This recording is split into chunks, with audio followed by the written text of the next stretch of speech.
وللاسف احنا اختيارات يعني الكل كان ينتقد الاتحاد، والاتحاد هو مشكلته احنا عارفين ايش مشكلته، لكن في عندنا مشكله كبيره هي في عقليه اللاعب اليمني. عقليه اللاعب اليمني مش عقليه بطولات، لاعب مش حاسم. احنا للاسف نختار في المنتخب نشوف اللاعب راوغ 2 3 4 هذا هو الموهبه، يلا تعال المنتخب. يا اخي لا، انا اشتري لاعب حاسم، لاعب بطولات، لاعب يعرف كيف يتاهل للبطولات، لاعب يعرف كيف يفرح شعبه، مش لاعب يراوغ 2 3 في الاخير يعني ما عندش اي نتيجه. في قرارات اتخذها اللاعب اليمني غريبه يعني مش عقليه لاعب محترف، مش عقليه لاعب محترف. ليش مش قادرين نفرح الشعب؟ مش قادرين نتأهل. يعني لو تلاحظ ان منتخبنا لما يلعب اليوم ما فيش اي دعس على الكرة، ما فيش تناقل بالكرات، بيننا صعب نتناقل الكرات بصعوبة كبيرة. في خوف في اللاعبين، يلعبوا مهزوز وخايف. ليش يا اخي تلعب وانت خايف؟ يا اخي العب بثقتك، عندك مهارة، عندك امكانية، العب تقارب مع اصحابك وامشي لقدام. فبالتالي لازم نلعب بعقل، نستخدم لاعبين بعقل، لازم نعرف كيف نتأهل.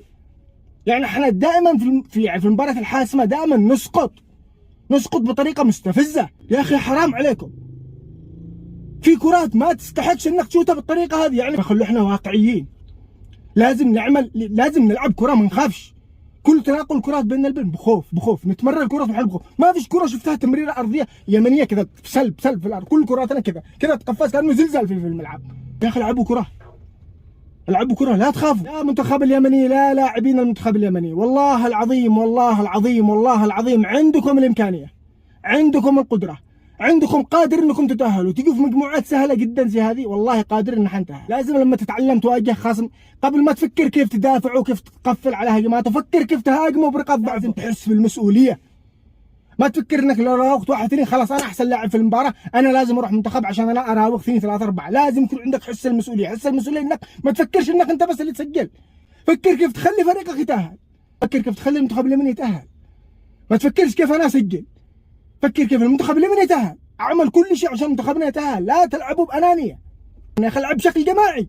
اليمن قوتها في التمريرات القصيرة، اليمن قوتها في تناقل الكرات القريبة. ليش لو انفعلت على البعض من اللاعبين انا متأسف، لكن والله ما هو الا حبا للمنتخب وحبا للاعبين، انه عنده مهارة لكن للاسف ما يعرف كيف يستغلها صح، على العموم ان شاء الله نكون ما طلناش عليكم، ولا نلقاك في فيديوهات اخرى، والسلام عليكم ورحمة الله تعالى وبركاته.